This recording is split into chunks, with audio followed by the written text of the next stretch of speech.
बात हम कर रहे थे कि अगर रेट ऑफ इंटरेस्ट ज़्यादा किया जाएगा या बढ़ा दिया जाएगा तो मनी सप्लाई कम हो जाएगी, और अगर रेट ऑफ इंटरेस्ट कम होगा तो मनी सप्लाई ज़्यादा। अगर मनी सप्लाई को कंट्रोल करना है तो या तो ओपन मार्केट ऑपरेशन में सेंट्रल बैंक गवर्नमेंट की सिक्योरिटीज को सेल कर दे, अगर उसको कंट्रोल करना है मनी सप्लाई को तो रेट ऑफ इंटरेस्ट क्या कर दे गवर्नमेंट बढ़ा दे। नंबर 3 पे है स्पेशल डिपॉजिट। अब स्पेशल डिपॉजिट का मतलब क्या होगा जी, पता है? स्पेशल डिपॉजिट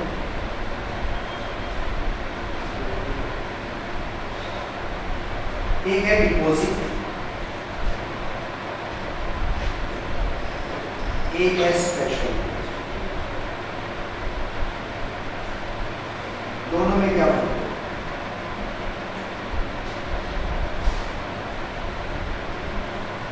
डिपॉजिट और स्पेशल डिपॉजिट, एक सुबह उठते ही वैसे ही मुंह भी धोया और पैसे जमा करवाने चले गए तो वो क्या कहलाएगा, और एक नालों के काटू के कपड़े पर परफ्यूम लगा के फिर जमा करवाने गए तो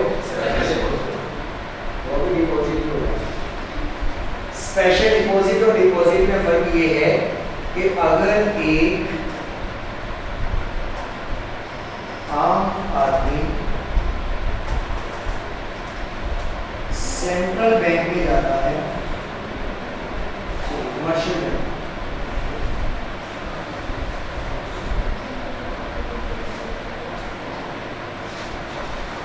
अगर एक आम आदमी कमर्शियल बैंक में, कमर्शियल बैंक है Nizam bank, alpha bank, UBL, HBL, Al Habib, ये जितने भी बैंक हैं ये सारे क्या हैं कमर्शियल, और सेंट्रल बैंक एक ही है state bank of Pakistan, father of all banks, तमाम बैंकों का बाप एक ही है स्टेट बैंक ऑफ पाकिस्तान, जिसे स्टेट बैंक या सेंट्रल बैंक कहेंगे।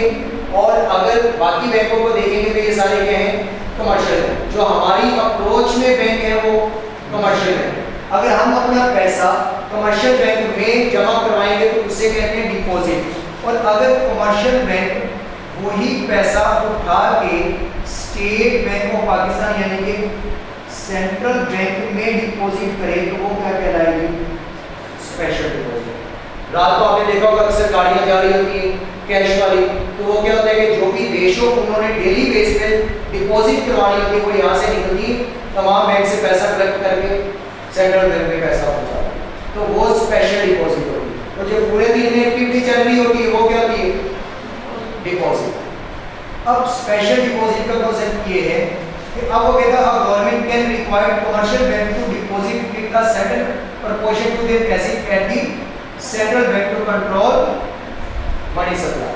गवर्नमेंट ये कहे कि भाई आप एक सर्टेन पोर्शन जो पहले पे करते थे सेंट्रल बैंक को कमर्शियल बैंक वाले, अब उसका रेट या रेशो पहले से बढ़ा दे। अगर रेट या रेशो पहले से बढ़ा देगा तो इट्स मींस कि पहले लोगों को लोन दिया जाता था 80% और 20% जो था वो स्पेशल डिपॉजिट होता था। 20% यानी कि ये पोर्शन सेंट्रल बैंक को जाता था, 80% से ये लोन जनरेट करते थे लोगों। अगर ये रेशो बढ़ा दी जाएगी, ये बढ़ा के कर दी 25%, तो मींस कि अब लोगों को लोन कितने परसेंट मिलेगा, तो मनी सप्लाई इकोनॉमी में 5% से कम हो जाएगी। तो अगर मनी सप्लाई को कंट्रोल करना है तो सेंट्रल या स्पेशल डिपॉजिट के रेट को क्या करना पड़ेगा, बढ़ाना पड़ेगा, इसके प्रोपोर्शन को इंक्रीज करना पड़ेगा। इसके बाद आता है जी गवर्नमेंट बॉन्ड। अब गवर्नमेंट लोन लेगी, या तो गवर्नमेंट अगर लोन लेगी सेंट्रल बैंक से तो सेंट्रल बैंक से लोन लेगी, तो सेंट्रल बैंक पैसा कहाँ से कलेक्ट करेगा, कमर्शियल से। कमर्शियल के रेट बढ़ा देगा, रेशियोज प्रोपोर्शन बढ़ा देगा, वो पैसा उठा के अब ज्यादा सेंट्रल बैंक को देंगे और इकोनॉमी में मनी सप्लाई क्या हो जाएगी, कम। और अगर बैंक वाले लोन नहीं ले, गवर्नमेंट लोन नहीं लेती बैंक से तो मनी सप्लाई ज्यादा हो जाएगी, और अगर बैंक लोन लेगा तो मनी सप्लाई क्या हो जाएगी, कम। तो यहाँ पर यही है high borrowing by the government reduce money supply और lower borrowing by the government increase money supply. अगर गवर्नमेंट लोन लेगी ज्यादा तो इट मींस कि मार्केट में मनी सप्लाई क्या हो जाएगी, कम। और अगर लो लेगी गवर्नमेंट लोन तो इट मींस कि प्रोपोर्शन कम ही रहेगा, फिर मनी सप्लाई ज्यादा रहेगा। तो ये कुछ हमारे पास इसके थे इंस्ट्रूमेंट जिससे मनी सप्लाई को कंट्रोल किया जा सकता है।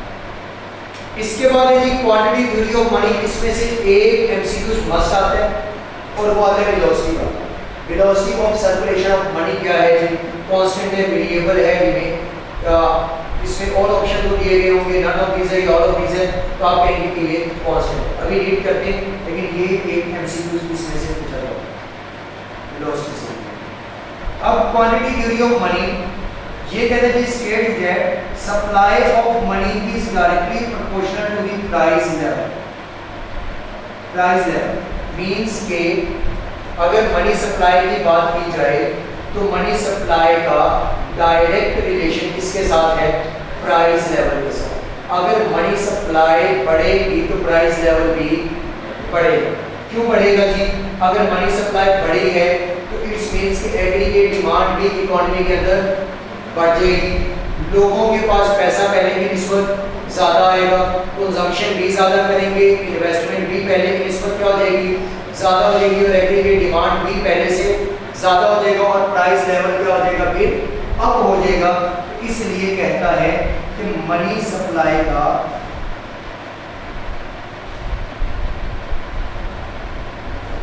रिलेशन डायरेक्ट किसके साथ है? Price level. ये नीचे लिखा हुआ मनी सप्लाई का डायरेक्ट रिलेशन प्राइस लेवल के साथ है। और अब नेक्स्ट वो कहते हैं and inversely proportional to the value of money. और पैसे की वैल्यू भी डिक्रीज होगी या इंक्रीज? जब इन्फ्लेशन होगी, प्राइस अप होगी, तो पैसे की वैल्यू कम हो जाएगी। तो मींस बढ़ती हुई मनी सप्लाई या प्राइस लेवल वजह बनेगा किसका?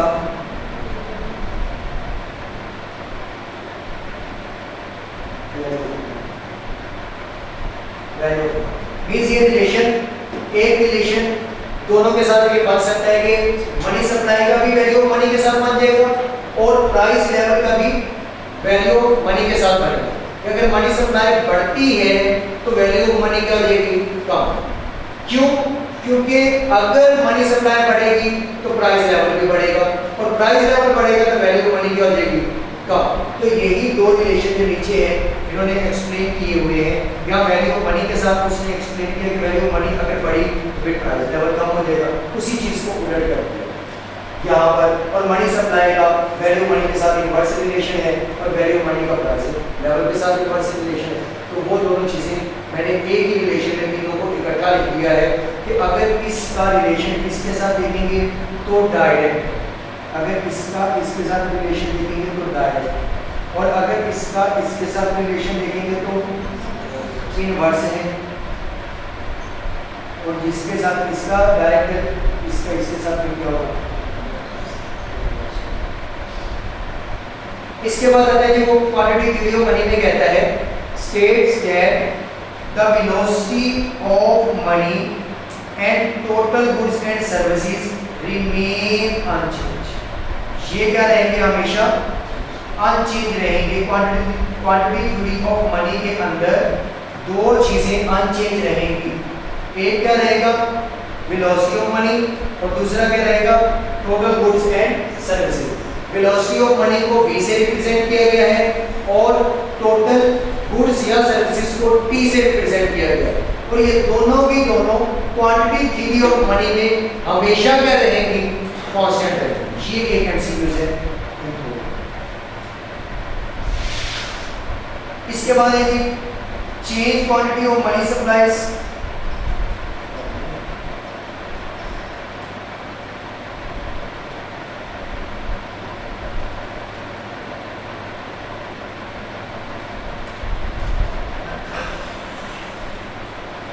इसके बाद changes quantity of money supplies cause direct and proportional change in price level. Means के प्राइस लेवल के साथ में क्वांटिटी मनी सप्लाई चेंज होगी, इनका आपस में रिलेशन जो होगा वो डायरेक्ट होगा कि अगर प्राइस लेवल बढ़ेगा तो मनी सप्लाई भी बढ़ेगी। और ये चीज हमने ऊपर भी पढ़ी कि अगर मनी सप्लाई बढ़ेगी तो प्राइस लेवल भी बढ़ेगी, और अगर प्राइस लेवल बढ़ेगी तो वैल्यू ऑफ मनी कम होगी। और ये चीज हमने प्रूव करनी है कि कैसे प्राइस के बढ़ने से वैल्यू ऑफ मनी सप्लाई बढ़ती है, या मनी सप्लाई के बढ़ने से प्राइस लेवल बढ़ता है।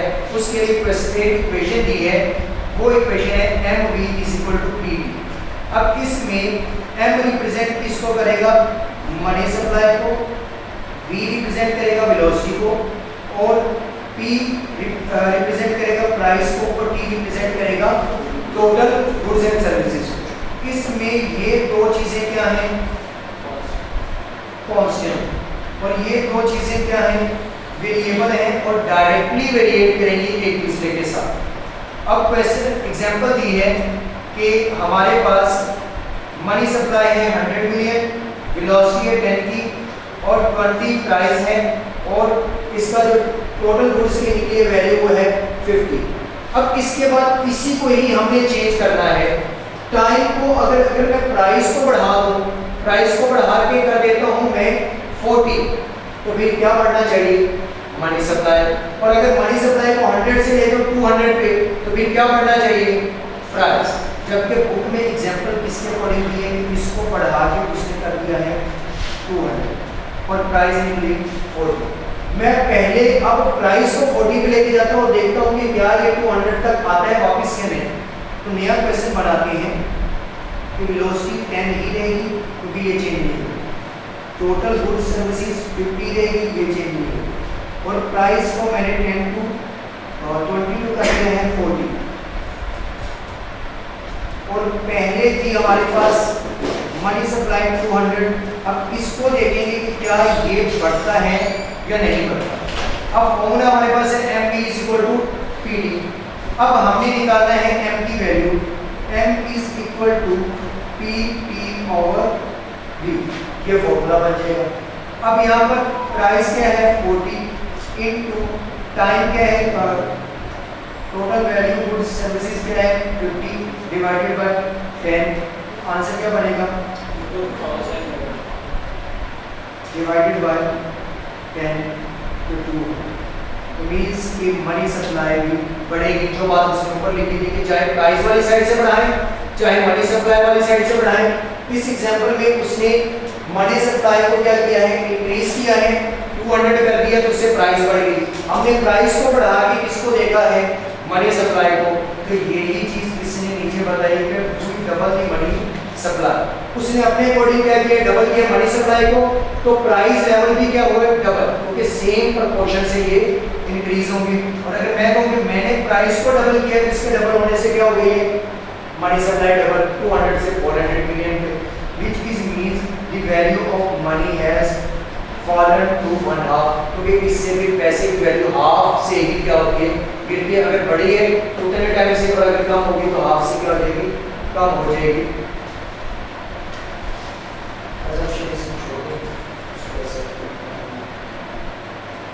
उसके बाद इंटरेस्ट रेट मैंने बता दिया आपको कि क्या होगा कि अगर कोई पर्सन उधार कोई चीज़ लेता है और उसके ऊपर कोई रेट लगाता है, जिस जो कैलकुलेट करता है जिस परसेंटेज पे, वो जो परसेंटेज होगी वो आपके पास क्या कहलाएगी? इंटरेस्ट रेट कहलाएगा। इंटरेस्ट दो तरह का होगा, एक नॉमिनल और एक रियल। ये हम पहले भी बात कर चुके हैं कि नॉमिनल क्या है और रियल क्या है। रियल है विदाउट इन्फ्लेशन और नॉमिनल क्या होगा? With inflation. अगर अब बात करें कि हमने निकालना है एक वैल्यू है जिसके अंदर मैं कहता हूँ कि नॉमिनल रेट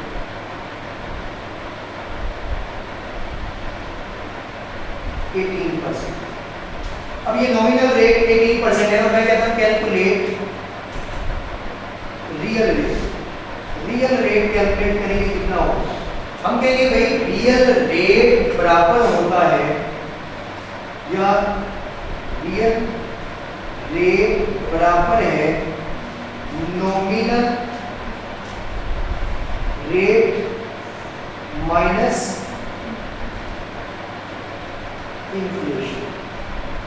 ये फॉर्मूला भी बना दिया और इसकी बात भी पूरी कर दी कि अगर विदाउट इन्फ्लेशन कोई चीज होगी तो वो क्या होगी? रियल। और नॉमिनल के अंदर इन्फ्लेशन है, इन्फ्लेशन उससे निकालेंगे तो क्या बन जाएगा? रियल बन जाएगा। और अगर हमने नॉमिनल बनाना है तो रियल के अंदर क्या कर देंगे? इन्फ्लेशन को ऐड कर देंगे। अब इसके लिए मुझे क्या और एक चीज चाहिए? इन्फ्लेशन। मैं कहता हूँ इन्फ्लेशन है 10%, तो फिर रियल क्या होगा? 8%। पर अगर मैं कहता हूँ कि रियल 8 है, इन्फ्लेशन 10 है, तो नॉमिनल कितना होगा? 18%। तो यही चीज ये डेफिनेशन में भी उन्होंने एक्सप्लेन की हुई है। बस